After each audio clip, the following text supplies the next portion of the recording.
رب کا پتہ، اور وہ اپنے بندوں کے دل میں ملا۔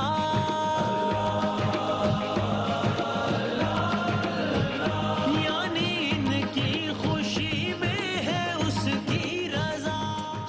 بسم اللہ الرحمن الرحیم۔ رب اشرح لی صدری ویسر لی امری واحلل عقدۃ من لسانی یفقہوا قولی۔ ہم نے اب تک قیامت کی نشانیاں آپ سے ڈسکس کی، بیان کی، کیا ہیں؟ دجال کا آنا، یاجوج ماجوج کا فتنہ، حضرت عیسیٰ علیہ السلام، حضرت امام مہدی علیہ السلام کی تشریف آوری، سورج کا مغرب سے طلوع ہونا، یہ سب قیامت سے پہلے ہوگا، دابۃ الارض کا ظہور ہونا، ایک دھوئیں کا آسمان سے نکلنا، جانوروں کا انسانوں سے باتیں کرنا، ایک بہت بڑی آگ کا بھڑک جانا، یہ سب تفصیل سے ڈسکس کیا ہم نے، قیامت سے پہلے سب ہوگا۔ پھر کیا ہوگا اگلا مرحلہ؟ سور پھونکا جائے گا۔ تو اس کے بعد ہم نے سور پھونکے جانا، اور اس کے بعد انسانوں، جانوروں، جنات، فرشتوں، حیوانات سب کا مر جانا۔ پھر اس کے بعد آسمان، سورج، چاند، ستاروں، زمین، پہاڑوں، سمندروں کا کیا انجام ہوگا، اس بارے میں قرآن کیا کہہ رہا ہے، سائنس کیا کہہ رہی ہے، یہ ڈسکس کیا۔ پھر اس کے بعد ہم نے اگلا مرحلہ ڈسکس کیا کہ جب دوسرا سور پھونکا جائے گا، انسان دوبارہ قبروں سے زندہ ہوں گے۔ آج ہم کیا بیان کریں گے؟ یہ سارا اہتمام کیوں ہو رہا ہے؟ چونکہ روز حشر بپا ہونا ہے نا، میدان حشر میں سب نے حاضری دینی ہے۔ تو آج ہم میدان حشر کے حوالے سے قرآن و سنت کو سامنے رکھتے ہوئے آپ سے عرض کریں گے کہ ہوگا کیا جس کے لیے اتنا، جس سے پہلے اتنا سارا اہتمام ہے۔ میدان حشر کا کیا عالم ہوگا؟ قیامت کا میدان، ہم سنتے رہتے ہیں۔ پہلا سوال جو ذہن میں آتا ہے وہ کیا ہے؟ ہم کہتے ہیں نا یوم حشر، تو یعنی حشر کا دن، تو بڑا بنیادی سوال یہ کہ کیا یہ دورانیے کے اعتبار سے ایک ایسا ہی دن ہوگا جیسے آج کا دن ہوتا ہے؟ یعنی ایک دن، یعنی 24 گھنٹوں کا دن؟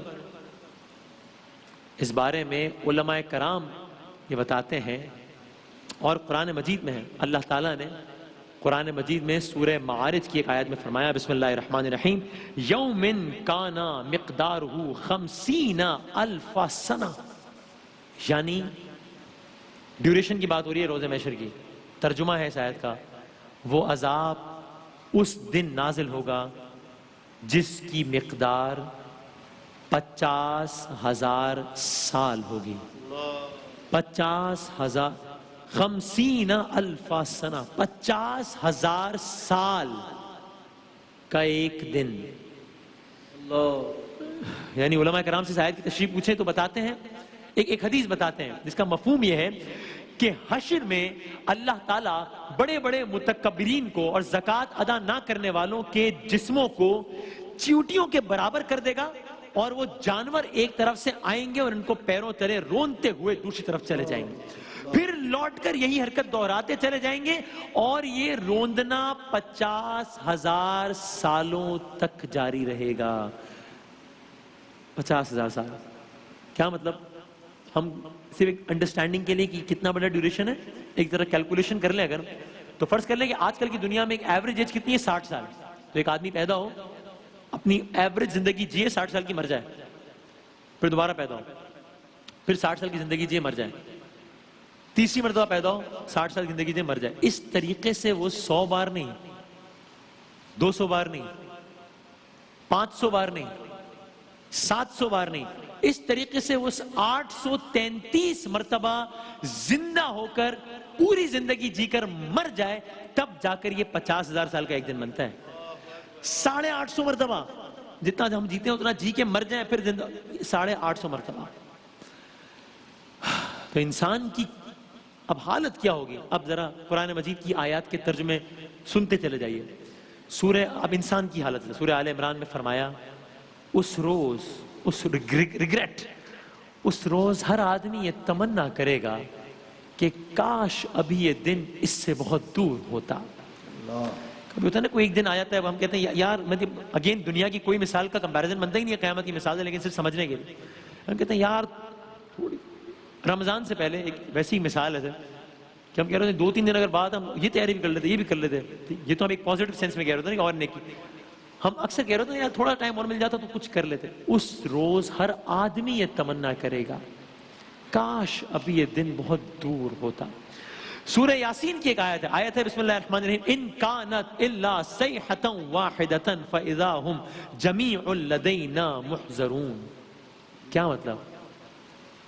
ترجمہ ہے ایک ہی زوردار آواز ہوگی اور سب کے سب ہمارے سامنے حاضر کر دیے جائیں گے. یعنی اس سے پہلے ہم واقعات میں سنتے ہیں نا کہ فلاں نبی علیہ السلام کی قوم میں کا عذاب یہ آیا کہ ایک زور سے چیخ تھی، سب ختم ہو گئے. خود سورہ یاسین میں ایک واقعہ ہے جو آپ کی خدمت میں عرض کریں گے کس طریقے سے ایک چیخ کی آواز نے سب ختم کر دیا تھا. یہ تو ہم سنتے رہتے ہیں نا کہ یہ ہوا تھا، لیکن یہ ہوگا. ایک چیخ کی آواز اور سب اللہ تعالیٰ کی بارگاہ میں حاضر کر دیے جائیں گے. سورہ غافر کی ایک آیت ہے جس کا ترجمہ ہے کیفیت، ماحول. قرآن کی زبان میں روز محشر کا عالم. سورہ غافر کی ایک آیت کا ترجمہ ہے جب کلیجے منہ کو آ رہے ہوں گے، جب کلیجے منہ کو آ رہے ہوں گے اور لوگ چپ چاپ غم کے گھونٹ پیے کھڑے ہوں گے. سورہ طٰہٰ کی ایک آیت کا ترجمہ ہے اس روز سب لوگ پکارنے والے کی پکار پر سیدھے چلے آئیں گے. اس روز کوئی بھی ذرا اکڑ نہ دکھا سکے گا اور سب آوازیں رحمان کی آواز کے آگے دب جائیں گی. ایک سرسراہٹ کے سوا کوئی کچھ نہ سنے گا. اور اس وقت لوگوں کو، مجھے آپ کو، ہم لوگوں کو دنیا کیسی لگے گی؟ کیونکہ دنیا سے آئے ہوں گے نا، تو کیا لگے گا ماضی، یہ جو ابھی ہم جو وقت گزار رہے ہیں جس کا کبھی کبھی ایک ایک لمحہ بڑا بھاری ہوتا ہے کہ ایک ایک سیکنڈ گزرتا ہی نہیں ہے کبھی اگر مصیبت میں ہو، اور کبھی کبھی ایک سال اس طرح گزر جاتا ہے ہم کہتے ہیں ارے سال گزر گیا پتہ ہی نہیں چلا. قرآن مجید بتا رہا ہے کہ اس وقت روز محشر ہم لوگوں کو دنیا کیسی لگے گی. سورہ طٰہٰ کی آیت کا ترجمہ ہے اس دن جب کہ سور پھونکا جائے گا اور ہم مجرموں کو اس حالت میں گھیر لائیں گے کہ ان کی آنکھیں دہشت کے مارے نیلی نیلی ہو رہی ہوں گی. آپس میں چپکے چپکے کہیں گے دنیا میں مشکل ہی سے تم نے کوئی 10 دن گزارے ہوں گے. لگے گا بس ابھی بس یہ تو تھوڑا اتنا سا ٹائم تھا. یہ ہمیں خوب معلوم ہے، آیت آگے بڑھتی ہے، ہمیں خوب معلوم ہے کہ وہ کیا باتیں کر رہے ہوں گے. ارے ہم یہ بھی جانتے ہیں کہ اس وقت ان میں سے جو زیادہ سے زیادہ محتاط اندازہ لگانے والا ہوگا وہ کہے گا نہیں تمہاری دنیا کی زندگی تو بس ایک دن کی تھی. ایسا ایک دن کی تھی. کیسا لگے گا؟ تو ایک دن گزار کر آئے بس. کچھ روایات کے مفہوم میں ایسا کا یہ مفہوم بھی آتا ہے کہ یہ بھی نہیں کہ انسان کو کچھ کو لگے گا شاید پلک جھپکتے میں سارا معاملہ ہو گیا، پلک جھپکتے بس. اچھا اس روز رشتہ داروں کا کیا عالم ہوگا؟ اس روز دوستیاں کیسی ہوں گی؟ سورہ معارج کی ایک آیت میں فرمایا اور کوئی جگری دوست، آتا نا دوستوں پر جگری دوست جان قربان کرنے کو تیار ہوتے ہیں، دعوے کرتے ہیں بڑے بڑے ہم، اور کوئی جگری دوست اپنے جگری دوست کو نہ پوچھے گا، حالانکہ دیکھ رہے ہوں گے ایک دوسرے کو، کوئی جگری دوست اپنے جگری دوست کو نہ پوچھے گا حالانکہ وہ ایک دوسرے کو دکھائے جائیں گے. اچھا یہ تو دوستوں کا عالم ہے نا. آیت آگے بڑھتی ہے، آگے فرمایا مجرم چاہے گا کہ اس دن کے عذاب سے بچنے کے لیے اپنی اولاد کو، اپنی بیوی کو، اپنے بھائی کو، ارے اپنے قریب ترین خاندان کو جو اسے پناہ دینے والا تھا، بھئی روئے زمین کے سب لوگوں کو فدیے میں دے دے اور یہ تدبیر اسے نجات دلا دے کہ بس کچھ کر کے میں بچ جاؤں، کچھ کر کے بچ جاؤں. اسی عنوان سے ایک اور مقام پر فرمایا سورہ عبس کی ایک آیت کا ترجمہ ہے آخر کار جب وہ کان بہرے کر دینے والی آواز بلند ہوگی اس روز آدمی اپنے بھائی، اپنی ماں، اپنے باپ اور اپنی بیوی اور اپنی اولاد سے بھاگے گا. ان میں سے ہر شخص پر اس دن ایسا وقت آ پڑے گا کہ اسے اپنے سوا کسی کا ہوش نہیں ہوگا. ہاں لیکن ایسی صورتحال میں جو اہل ایمان ہوں گے، عمل صالح کرنے والے ہوں گے، اہل ایمان کا کیا معاملہ ہوگا؟ سورہ عبس میں فرمایا کچھ چہرے اس روز دمک رہے ہوں گے، حشاش بشاش ہوں گے، خوش و خرم ہوں گے. اور کفار کا کیا حال ہوگا؟ اسی سورہ میں بتایا، سورہ عبس میں ایک بتایا اور کچھ چہروں پر اس روز خاک اڑ رہی ہوگی. اچھا اگلا مرحلہ رپورٹ کارڈ کا دیا جانا، نامہ اعمال کا دیا جانا. وہ مرحلہ آ رہا ہے کہ جس کی بنیاد پر جزا و سزا کا فیصلہ ہونا ہے. نامہ اعمال کس انداز سے دیا جائے گا کہ کس نے کیا کیا؟ سورہ حاقہ کی آیات کے ترجمے ہیں. فرمایا وہ دن ہوگا کہ جب تم لوگ پیش کیے جاؤ گے تمہارا کوئی راز بھی چھپا نہ رہ جائے گا. اس وقت جس کا نامہ اعمال اس کے سیدھے ہاتھ میں دیا جائے گا وہ کہے گا لو دیکھو پڑھو میرا نامہ اعمال. میں سمجھتا تھا کہ مجھے ضرور اپنا حساب ملنے والا ہے. بس وہ دل پسند عیش میں ہوگا, عالی مقام جنت میں جس کے پھلوں کے پیچھے جھکے پڑے ہوں گے. ایسے لوگوں سے کہا جائے گا مزے سے کھاؤ اور پیو اپنے ان اعمال کے بدلے جو تم نے گزرے ہوئے دنوں میں کیے ہیں. اور کہانی کا دوسرا رخ, جس کا نام اعمال اس کے بائیں ہاتھ میں دیا جائے گا وہ کہے گا کاش میرا اعمال نامہ مجھے نہ دیا گیا ہوتا. وہ کہے گا کاش میں نہ, قرآن کی آیات کے ترجمے ہے, وہ کہے گا کاش میں نہ جانتا, میں جانتا ہی نہ کہ میرا حساب ہے کیا. کہے گا کاش میری وہی موت جو دنیا میں آئی تھی وہی موت فیصلہ کن ہوتی. آج میرا مال میرے کچھ کام نہ آیا, میرا سارا اقتدار ختم ہو گیا. حکم ہوگا پکڑو اسے اور اس کی گردن میں توق ڈال دو, پھر اسے جہنم میں جھونک دو, پھر اس کو 70 ہاتھ لمبی زنجیر میں جکڑ دو. اور پھر کس طرح سے روز محشر میرے آپ کے ہم سب کے اعضاء گواہی دے رہے ہوں گے یہ بھی قرآن نے بتایا.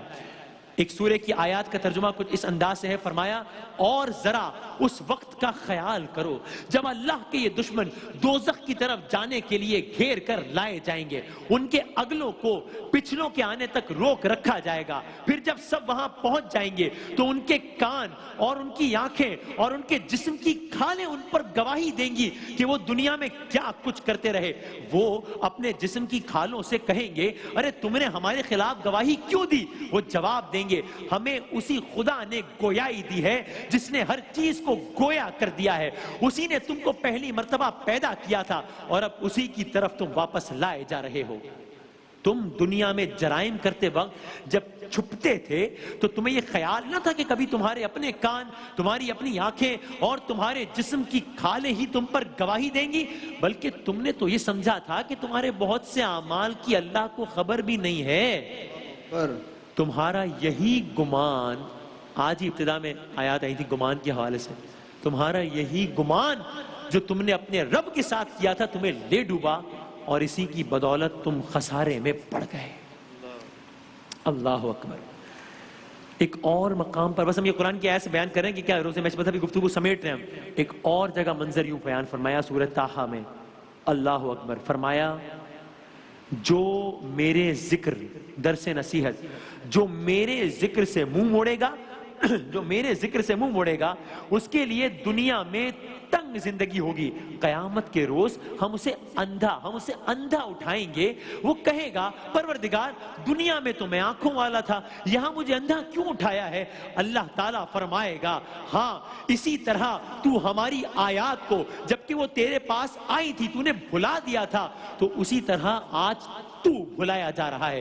اسی طرح ہم حد سے گزرنے والے اور اپنے رب کی آیات نہ ماننے والے کو دنیا میں بدلہ دیتے ہیں اور آخرت کا عذاب زیادہ سخت ہے, زیادہ دیر پا ہے. کہ دنیا میں جس طرح ہم نے آنکھیں موڑ لی تھی, ہم اندھے ہو گئے تھے, تو روز محشر اندھا اٹھایا جائے گا ایسا شخص.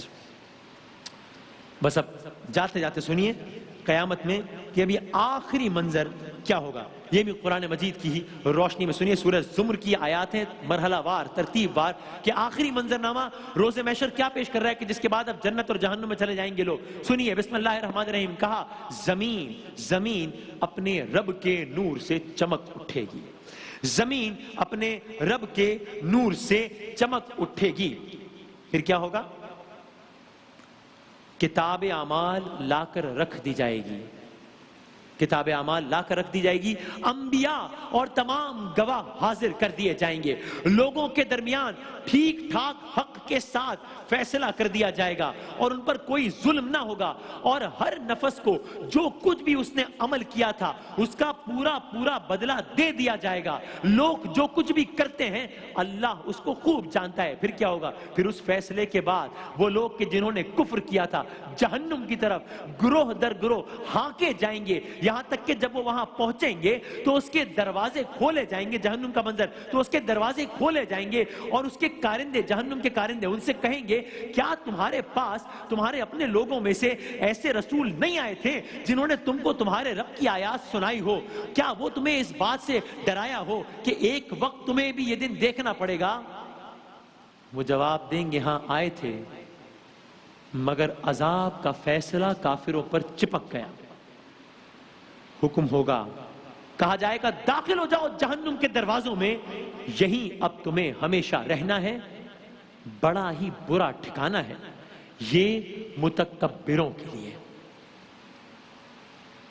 اور آخری منظر، جو لوگ اپنے رب کی نافرمانی سے پرہیز کرتے تھے، عمل صالح کرنے والے لوگ، جو لوگ اپنے رب کی نافرمانی سے پرہیز کرتے تھے، انہیں گروہ در گروہ جنت کی طرف لے جایا جائے گا، یہاں تک کہ جب وہ وہاں پہنچیں گے اور اس کے دروازے پہلے ہی کھولے جا چکے ہوں گے تو آپ نے اس سے پہلے سنا کہ جہنم کے جو داروغہ ہوں گے یا جہنم کے جو منتظمین ہوں گے وہ جہنم والوں سے کیا کہیں گے؟ اب سنیے کہ جو جنت کے منتظمین ہوں گے وہ اہلیان جنت سے کیا کہیں گے؟ جب وہ وہاں پہنچیں گے ان کے منتظمین ان سے کہیں گے سلام ہو تم پر، بہت اچھے رہے ہو، داخل ہو جاؤ اس میں ہمیشہ کے لیے۔ وہ کہیں گے شکر ہے اس خدا کا جس نے ہمارے ساتھ اپنا وعدہ سچ کر دکھایا، ہم کو زمین میں وارث بنایا، اب ہم جنت میں جہاں چاہیں اپنی جگہ بنا سکتے ہیں، بس بہترین اجر ہے عمل کرنے والوں کے لیے۔ اور تم دیکھو گے کہ فرشتے عرش کے گرد حلقہ بنائے ہوئے اپنے رب کی حمد کر رہے ہیں، اپنے رب کی تسبیح کر رہے ہیں، اور لوگوں کے درمیان ٹھیک ٹھیک حق کے ساتھ فیصلہ دیا جا چکا ہوگا اور پکار دیا جائے گا کیا؟ حمد ہے اللہ رب العالمین کے لیے۔ اللہ تعالیٰ ہم سب کا شمار اہلیان جنت میں فرمائے انشاءاللہ۔ ایک وقفے کے بعد حاضر ہوتا ہے۔